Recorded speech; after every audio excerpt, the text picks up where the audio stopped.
Hey, welcome back to the Hero Whispers listeners. Thanks for tuning in tonight.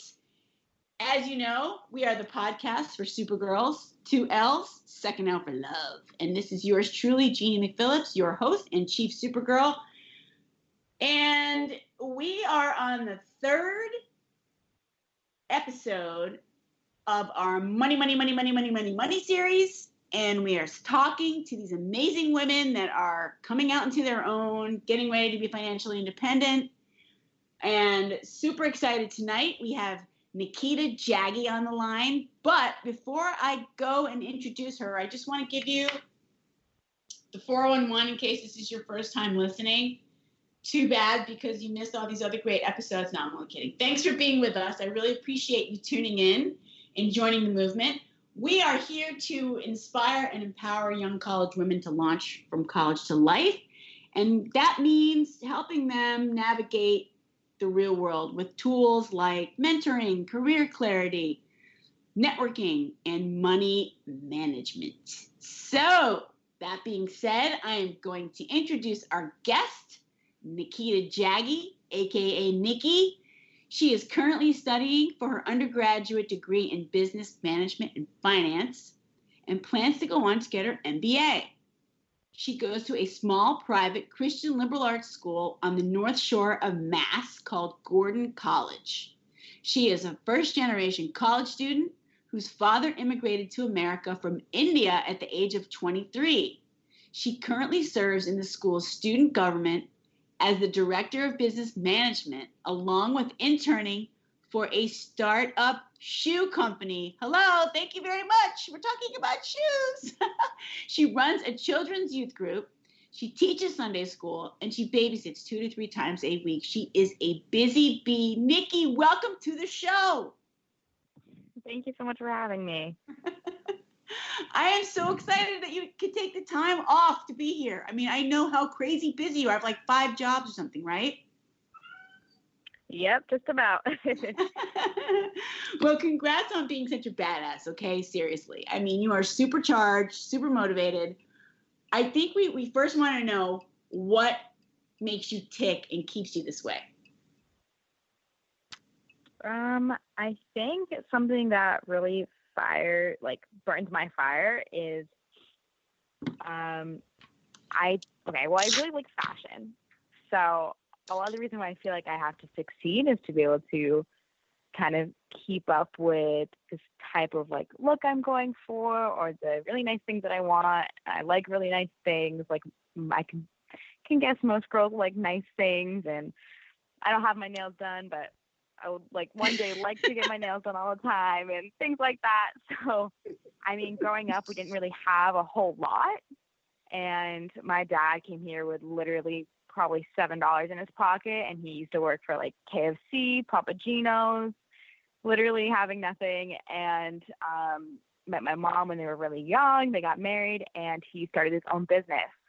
And from the ground up, he built this little company. It was a Indian grocery store in a small town in Massachusetts, and with that money, he invested it, and now they're doing pretty well for themselves. So I think seeing my parents do that kind of lights my fire and really just kind of teaches me I can get what I want if I work hard for it, and I can get like those nice things that I want money-wise if I just kind of push for it. That's an amazing story of your parents. I am so inspired by that. And by the way, I worked for Papa Gino's when I was in high school. That's so funny. Yeah, small world. Yeah, my sister can still remember coming home to like I think it was either he worked for KFC, Papa Gino's, and Domino's. So I think Domino's has those like mud cakes or something, like lava mud chocolate cakes, and she still remembers it to this day, her being like 3 years old. We're 8 years apart. So he was still working there when she was a toddler and getting those cakes every night. That's so amazing, though. I mean, but that's it. I love the story. It's like such an American story. I mean, I know he's not American, natively, but he is like living the dream. Good for him, and good for you guys. And the fact that he's inspiring you is just beautiful. It's just absolutely beautiful. I mean, is that why you have 5 jobs? Because you saw what he did, definitely, and he just completely That's amazing. And congratulations, too, on being the first generation. That's fantastic. Thanks. Yeah. Yeah. So you grew up in Massachusetts. That's where you grew up, and then you stayed close to home for college. Are you close to where your parents live now?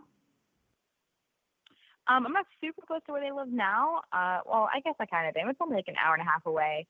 But being really busy, I don't see them that often, but I do see my sister a lot more, which is great. And her family that she's grown. So I would say I stayed in the area from like my sister's children because I want to be a big part of their lives. That's awesome. Family is important. Okay. Yeah. I want to know about the shoe startup and how you got that job. And I actually want to know about all the jobs, because the fact that you're able to manage all these jobs and a college career it's like superhuman. So you're definitely like a superhero. But first, let's hear about the shoe startup, because shoes are my kryptonite. So I love that, and I think there are a lot of women's kryptonite. Oh, me too. Me too. I still have shoes with tags on them under my bed. It's a disease. But so basically, I am a sophomore, and I've done a bunch of internships throughout my high school experience. So I was doing administrative internships. I worked at the hospital. I worked for a real estate company. But I wanted something that would be more on the fun side of things, because a lot of the stuff I do now is not really fun per se. It's more work. So I am involved in the business and the finance investment club on campus. And I heard through the grapevine about a woman who is a wife of an alum who works for this big company called NIKITA, and she started her own shoe company for kids. And I was like, oh my goodness, what more like perfect of a job description could I need? I love kids, like absolutely adore children in every sense. And I love shoes. So I'm going to kick and scream until I get a position there. And I applied online through the Handshake website with my resume, and I hadn't heard back.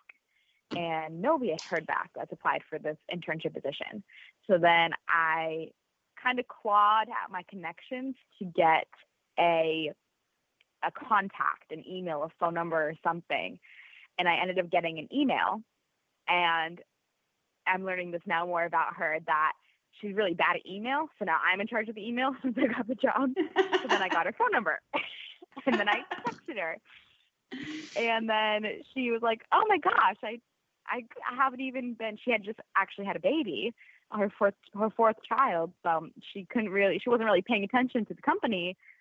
And I was like, I want the job, whatever it takes. I want the job.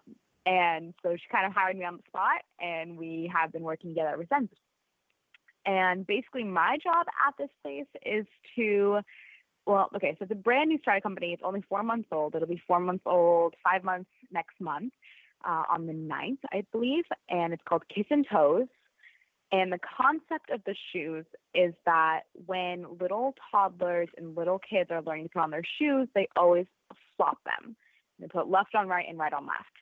And she has 3 kids over the age of 3 or 2, 5 and 7, I believe, and a baby 7 weeks old, and she cannot have enough hands to help them all put on their shoes. So she designs these shoes. They have little woodland creatures that line up to kiss on your toes. If you have them on the right feet, you can see the 2 foxes kissing each other. You know they're on the right feet. And I thought they were adorable. They're slip-ons, and I love slip-ons. So that's what I'm working on now, is helping her kind of market these shoes. I work the Instagram, I work the Pinterest, I do the Facebook, I do posting, photo shoots, do a lot of the communication, and just kind of thinking of new ideas. We do like marketplaces and targeting holiday gift guides right now, and just a whole bunch of different stuff. That is fantastic. You're getting some really good experience there. Yeah. Definitely. I mean, good for you. And I love your shark attack, the way you got the job. I mean, that's so important the way you did that. I mean, those skills will stay with you the rest of your life. I mean, the fact that you just went after it and you figured out how to contact her and you just went for it. I know we listeners. So we had this workshop with Gordon College with these amazing women, and they all talked about their superpower. And Nikki's superpower was bold, and this is why. She is bold. She just goes after it. She goes after what she wants. And I love that because it's an important skill to have in the job market, in relationships, with money, which we're going to talk about in a few minutes. But that's awesome. I mean, okay. And how is this startup funded? Is it all self-funded by her family? Yeah, I believe, I don't know all the financing background of it. I do know, actually, the most important part I forgot to mention was we partner with adopting families. So a big part of the company is that she'll help financially support the adoption process for a family. And so far, I think we've worked with 3 or 4 families, and like that's the big movement that we're really passionate about is, yes, we want to help moms get through faster, easier, help kids learn to put their shoes on, make life a lot easier, but also do something big. So the funds that we are making, we haven't really kicked off a huge amount yet. It's a really, really new company. The funds that we are making go right towards that project, but I believe it's just, I don't think she's gone to like any venture capitalist, or I don't think it's outside investing. I think it's all inside investing. Yeah, that's great. I mean, what an awesome cause, and it helps a lot sometimes for people to make a purchase when they think that there's something bigger, that there's a bigger purpose. So that's really fantastic. Yeah. Okay, so thank you for sharing that. Now, how do you manage all of these jobs and your life at school? What is the secret sauce? Yeah, that's definitely, I'm still kind of figuring it out. Last year as a freshman, I really just decided to step back and I worked one babysitting job, and then I just did my schoolwork. And I found that I was pretty kind of like glum, and I wasn't really motivated. And I felt like since I had so little to do, I could kind of procrastinate, hang out with friends a lot, watch a lot of Netflix, and I didn't really have like a fire under me. Now that I have all these jobs, I manage it by keeping a very meticulous schedule. I schedule everything down by the hour. Like, especially like this interview, I was like, okay, what time is it going to be over? Because I have it's just definitely by the hour. I schedule everything, make sure I keep time for healthy eating, working out, self-care. Like, I have to wax my eyebrows and all that. I make sure I have time for everything. I've always kind of worked since I was 15. I was working at a restaurant as a waitress, and I worked there for 3 years every night. And I've always had at least 1 to 3 jobs from the age of 15 onwards. So I think that part of it is pretty normal to me, like having responsibilities, knowing that I have to get stuff done, having time management. But managing it with schoolwork has been a little bit difficult, but it still makes me want to do that much better. Like, the time I'm spending at my desk reading my textbooks is like invested time. And that's kind of how I think of it. They always say, if you want something done, ask a busy person. So I get it. I'm very similar to that. I feel like we're soul sisters. I have so much in common with you. I'm excited for your life because you already have it figured out. I mean, the biggest part of organization is calendaring. I mean, that's like a huge thing. And you've got that down. You're handling all these jobs. You're on fire, girl. Fire. So I am so excited that I met you because you inspire me.